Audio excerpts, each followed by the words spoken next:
Poin pertama, saya ingin mengajak Anda melihat realisasi program prioritas dan kesejahteraan rakyat.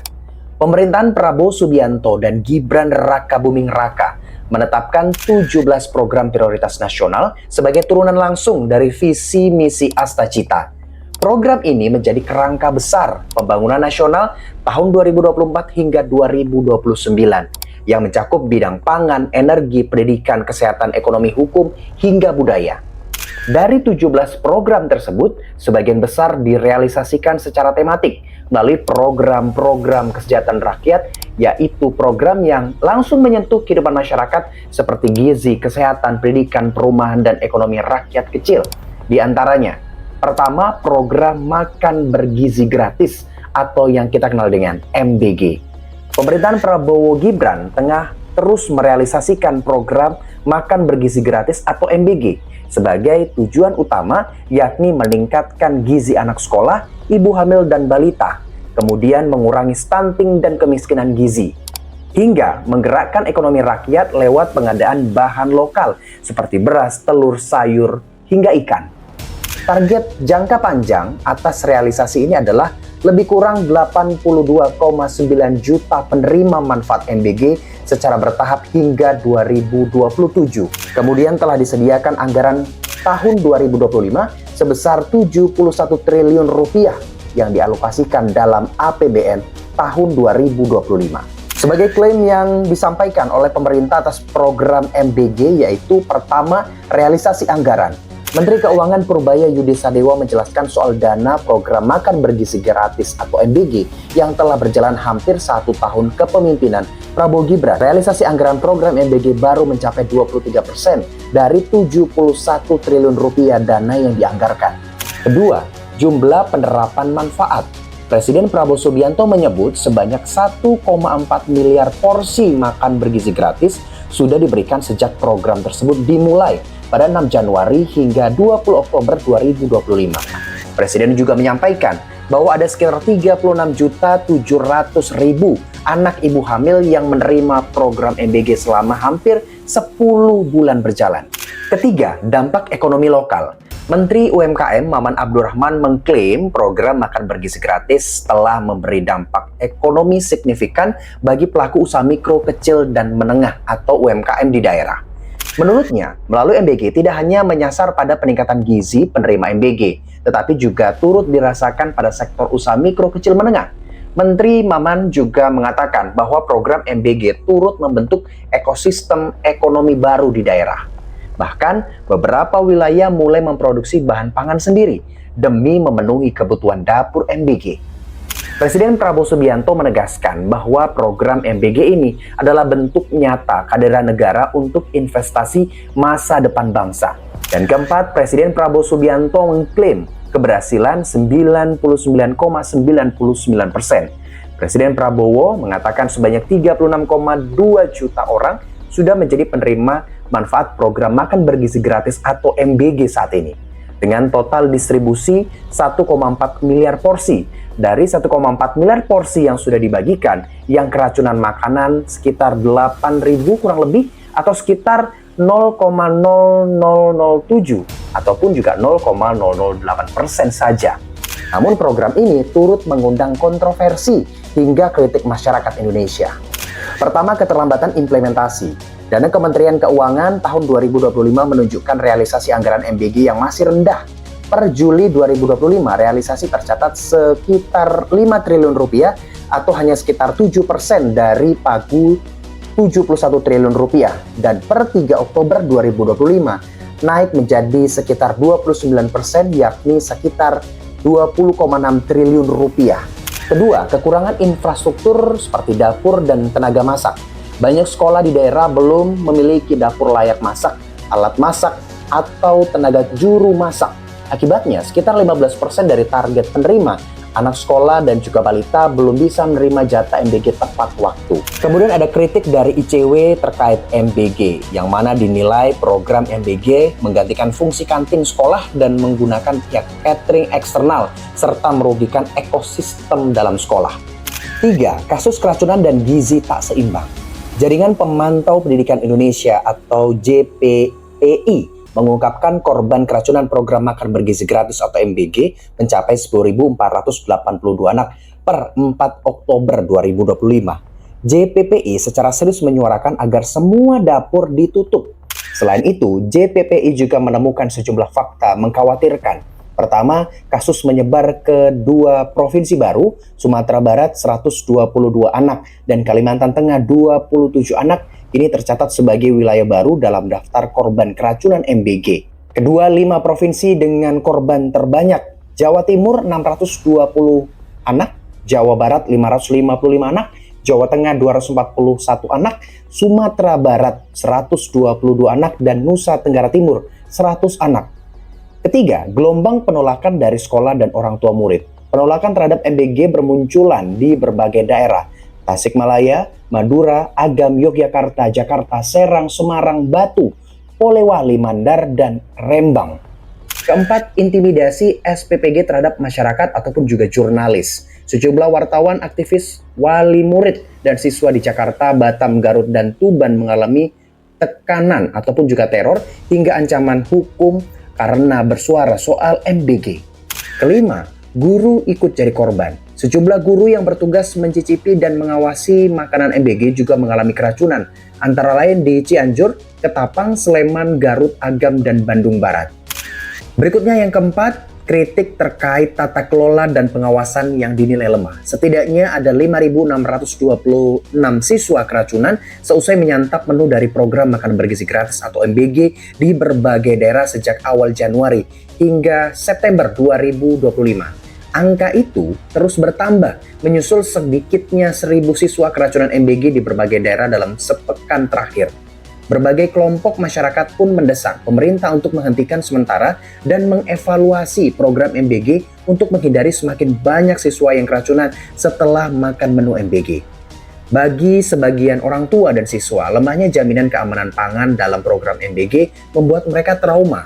Jika penerima ingin program ini tetap berjalan, harus ada perbaikan sistematik dan tata kelola dapur MBG. Lanjut kita ke program yang kedua, yakni pemberantasan kemiskinan dan kemiskinan ekstrim. Klaim dari pemerintah, angka kemiskinan nasional turun menjadi 8,47% pada Maret 2025. Dengan jumlah miskin di tahun 2025 sebanyak 23,85 juta orang. Kedua, untuk kemiskinan ekstrim, pemerintah menyebut kemiskinan ekstrim di Indonesia pada Maret 2025 tercatat sebesar 0,85% atau 2,3 juta orang. Kondisi ini lebih baik dibandingkan Maret 2024 lalu, di mana kemiskinan ekstrim tercatat 1,2% atau sekitar 3,5 juta orang. Lalu kebijakan ini dinilai memiliki target yang terlalu ambisius terkait penghapusan kemiskinan ekstrim menjadi 0% pada tahun 2026. Lanjut dari situ dikeluarkannya kebijakan penting. Instruksi Presiden nomor 8 tahun 2025 tanggal 27 Maret 2025 tentang optimalisasi pengentasan kemiskinan dan penghapusan kemiskinan ekstrim. Pemerintah menetapkan bahwa masyarakat miskin ekstrim penerima bantuan sosial maksimal 5 tahun untuk mendorong kemandirian. Lalu kritik serta kontroversi pun mencuat. Pertama, target yang dinilai sangat ambisius dan adanya keraguan realistis. Walaupun angka kemiskinan ekstrim diklaim rendah, banyak pihak mempertanyakan apakah penghapusan 0% pada 2025 realistis, mengingat kondisi struktural dan geografis yang sulit. Kemudian dalam RAPBN 2026, target kemiskinan ekstrim 0% hingga batas atas 0,05%. Artinya, ada indikasi bahwa 0% mungkin tidak tercapai tepat waktu. Kemudian kritik terkait ketepatan sasaran dan keakuratan data. Pakar di Universitas Gadjah Mada menyatakan bahwa meskipun kebijakan sudah bagus, tantangan terbesar adalah implementasi dan data yang tepat sasaran. Penerapan Impres nomor 8 /2025 tersebut terancam oleh efisiensi anggaran. Ada isu bahwa upaya pengentasan kemiskinan ekstrim dipersulit oleh pemangkas anggaran di program-program pemberdayaan masyarakat. Kritik yang ketiga adalah bicara fokus program dan keberlanjutan. Kritik bahwa banyak fokus program masih bantuan sosial jangka pendek alih-alih pemberdayaan produktif jangka panjang. Selain itu, daerah 3T tertinggal, terdepan, terluar disebut masih kurang tersentuh secara optimal oleh program pengentasan. Kritik yang keempat adalah koordinasi antar instansi dan implementasi wilayah. Meskipun telah ditetapkan 45 kementerian atau lembaga dan kepala daerah terlibat dalam Inpres nomor 8 tahun 2025, implementasi di lapangan masih dinilai belum konsisten. Ada indikasi bahwa pengurangan beban pengeluaran rumah tangga, peningkatan pendapatan, dan pemangkasan kantong kemiskinan masih butuh sinergi lebih kuat. Lanjut kita membahas program yang ketiga, yakni program Sekolah Rakyat. Program Sekolah Rakyat yang diluncurkan oleh pemerintahan Prabowo Subianto dan Gibran Raka Buming Raka dalam tahun pertamanya mempunyai klaim dari pemerintah. Beberapa poin yang diklaim oleh pemerintah terkait program Sekolah Rakyat yaitu pertama, program ini ditujukan untuk anak-anak dari keluarga miskin atau miskin ekstrim desil 1 dan 2 agar mendapat akses pendidikan berkualitas gratis termasuk fasilitas bersama. Lalu pada tahap awal, pemerintah menargetkan minimal 100 sekolah rakyat pada tahun ajaran 2025 hingga 2026. Anggaran program yang dialokasikan pada awal sekitar 7 triliun rupiah untuk operasional pada tahun 2025. Pemerintah juga menyatakan bahwa sekolah rakyat ini akan membantu memutus rantai kemiskinan antar generasi melalui pendidikan dan pemberdayaan keluarga anak siswa. Kemudian berbicara infrastruktur dan fasilitas. Sekolah berasrama, fasilitas lengkap seperti asrama, makan 3 kali, layanan bagi siswa yang berasal dari keluarga ekonomi rendah akan disediakan. Kemudian berbicara target perluasan, pemerintah mengklaim akan menargetkan 500 sekolah rakyat atau lebih pada tahun berikutnya. Tapi meski memiliki niat positif, sejumlah kritik dan kontroversi mencuat terkait implementasi dan desain program. Beberapa poin utama yakni prioritas dan alokasi sumber daya. Ada pendapat bahwa alih-alih memperkuat sekolah negeri yang sudah ada, pemerintah memilih membuat sekolah baru yang elit atau khusus miskin. Misalnya Imam Jazuli mengkritik bahwa lebih baik perbaikan yang sudah ada daripada membuat sekolah baru dengan anggaran yang besar. Kemudian berbicara efektivitas dalam skala. Kritik bahwa jumlah sekolah rakyat yang direncanakan hanya sebagian kecil dari kebutuhan nasional dan belum mampu menjangkau semua anak putus sekolah atau berasal dari keluarga miskin ekstrim. 53 unit sekolah rakyat dinilai belum mampu menampung kebutuhan jumlah anak-anak yang putus sekolah. Kemudian ada stigmatisasi dan segregasi. Ada kekhawatiran bahwa program ini memisahkan anak-anak dari keluarga miskin dalam sekolah khusus yang bisa menimbulkan labelisasi atau diskriminasi dibandingkan sekolah umum. Kemudian kritik yang berbicara terkait kesiapan infrastruktur dan operasional. Kritik muncul terkait kesiapan fasilitas guru, kurikulum, serta keberlanjutan operasional program. Beberapa pengamat mempertanyakan apakah pemerintah telah benar-benar menyiapkan jasa pendukung seperti guru hingga sarana sebelum peluncuran besar-besaran. Kemudian berbicara koordinasi kewenangan. Ada pertanyaan tentang siapa yang bertanggung jawab. Kementerian Sosial, Kemendikbud, atau pemerintah daerah? Dan apakah program ini tumpang tindih dengan sekolah negeri atau tanggung jawab daerah? Selanjutnya poin keempat, kita akan membahas mengenai efisiensi anggaran oleh pemerintahan Prabowo Subianto. Pada 22 Januari 2025, Presiden Prabowo Subianto menandatangani Instruksi Presiden nomor 1 tahun 2025 tentang efisiensi belanja dalam pelaksanaan APBN dan APBD tahun anggaran 2025. Target efisiensi yang disebut total penghematan sebesar 306,69 triliun rupiah, terdiri dari pemangkasan belanja kementerian atau lembaga sebesar 256,1 triliun rupiah dan pemangkasan transfer ke daerah sebesar 50,59 triliun rupiah. Fokus utama pemotongan yakni belanja operasional dan non-operasional yang dianggap tidak produktif, seperti perjalanan dinas, kegiatan seremonial, pengadaan alat tulis kantor, rapat atau seminar, studi banding, pemeliharaan, ataupun juga pengadaan peralatan ataupun mesin.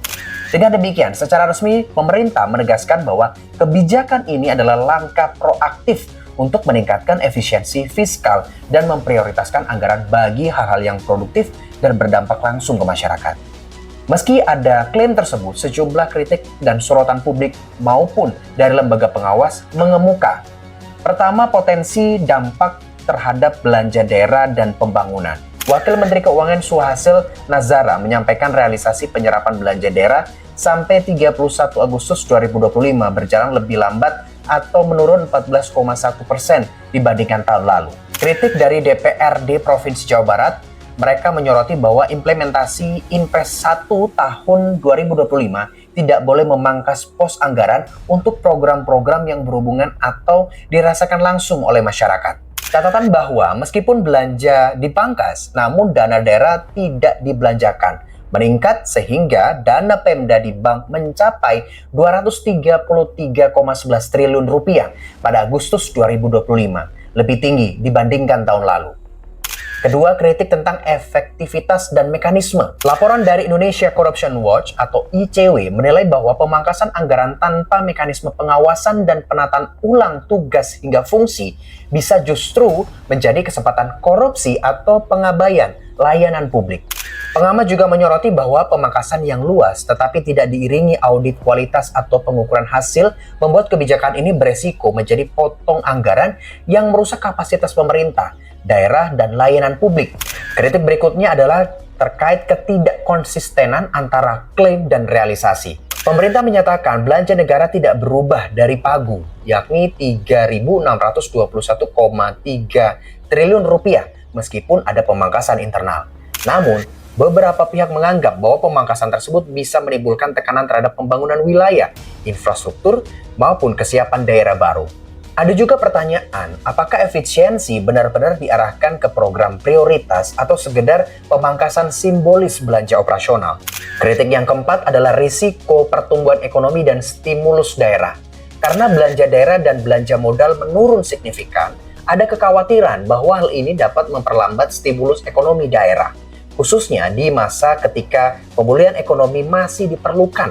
Sehingga konsumsi pemerintah yang lebih rendah bisa mempengaruhi pertumbuhan jika tidak dibarengi oleh peningkatan investasi dan ekspor.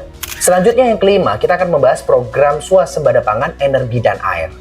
Pemerintah menyampaikan sejumlah poin pencapaian dan target terkait program swasembada.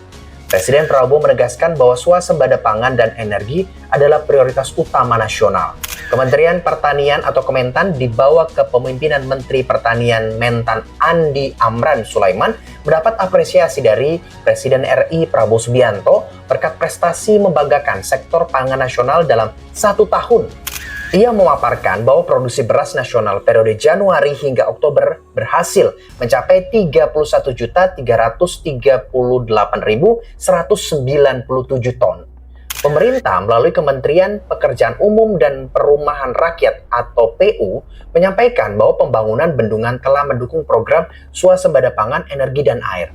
Disebut adanya layanan irigasi seluas 1.271.415 hektar. Potensi penambahan energi listrik sebesar 15.627,83 MW, serta indikasi ketahanan air sebesar 59,59 meter kubik per kapita ataupun per tahun. Pemerintah menetapkan Instruksi Presiden Nomor 14 Tahun 2025 tentang percepatan pembangunan kawasan swasembada pangan, energi, dan air nasional. Pemerintah menyatakan bahwa penyediaan air untuk pertanian rakyat menjadi prioritas dalam rangka swasembada pangan. Walaupun niat besar dan klaim positif banyak, sejumlah kritik dan tantangan juga muncul. Pertama, kritik terkait target dan terlalu cepat dan realisasi dipertanyakan. Lantaran Presiden Prabowo menargetkan swasembada pangan dalam 3 tahun dan swasembada energi dalam 4 tahun. Kritik muncul bahwa untuk sektor energi seperti yang disampaikan oleh Bahlil Lahadalia, Menteri ISDM, realisasinya tidak semudah pangan karena memerlukan modal teknologi dan waktu minimal 3 tahun. Sehingga target ambisius dinilai bisa menimbulkan tekanan implementasi dan apabila tidak tercapai bisa menurunkan kepercayaan publik.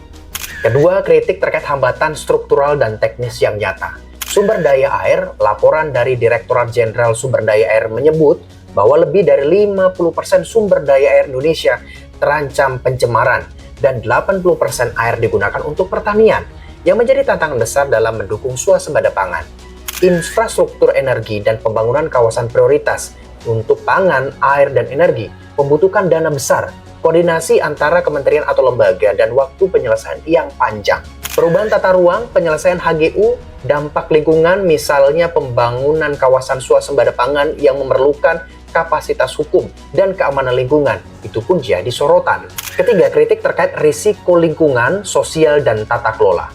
Pemberitaan menyebutkan bahwa program kawasan swasembada pangan, energi, dan air bisa memiliki implikasi terhadap hak masyarakat adat, penggunaan lahan yang berskala besar, dan potensi konflik lahan atau lingkungan. 4. Transparansi dan indikator capaian yang belum cukup rinci. Meskipun ada banyak klaim pemerintah, publik, dan pengamat kritik bahwa data publik yang menunjukkan capaian spesifik provinsi, komoditas, lahan, kapasitas energi belum semua tersedia atau mudah untuk diakses. Tanpa data rinci, sulit untuk mengevaluasi sejauh mana realisasi sudah dekat dengan target. Misalnya, berapa persen kawasan prioritas sudah dibangun, berapa kapasitas energi baru terpasang, berapa peningkatan produksi pangan di indikator kunci.